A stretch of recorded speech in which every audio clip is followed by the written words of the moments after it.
দেন খোকন নোয়াখালী।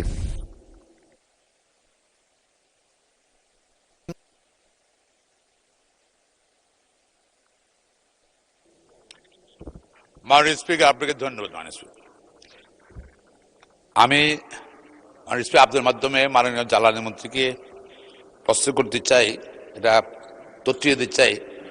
নোয়াখালী জেলায় অনেক গ্যাস ক্ষেত্র আবিষ্কার হয়েছে, সেখান থেকে এবং আমার নির্বাচন সোনামুড়িতে 2টা গ্যাস ক্ষেত্র আবিষ্কৃত হয়েছে। নোয়াখালী বিভিন্ন জায়গা থেকে গ্যাস ঢাকা সহ সারা বাংলাদেশে যাচ্ছে, নোয়াখালীর মানুষ গ্যাস পাচ্ছে না। তাহলে এটা কি আমাদের অধিকার না? আমাদের যেটা এটা আউটক্রাই মানুষের মধ্যে, এটা দীর্ঘদিন থেকে অসন্তোষ বিরাজ করছে।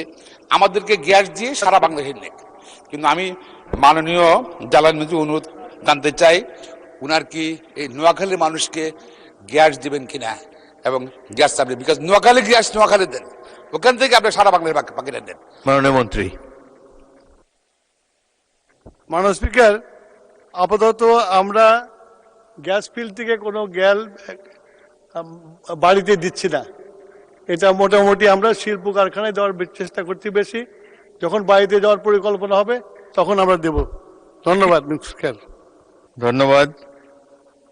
পরবর্তী প্রশ্ন 169 নম্বর প্রশ্নটি প্রশ্নকর্তা আজকে উত্থাপন করতে চাচ্ছেন না, সুতরাং এটাকে আজকে স্কিপ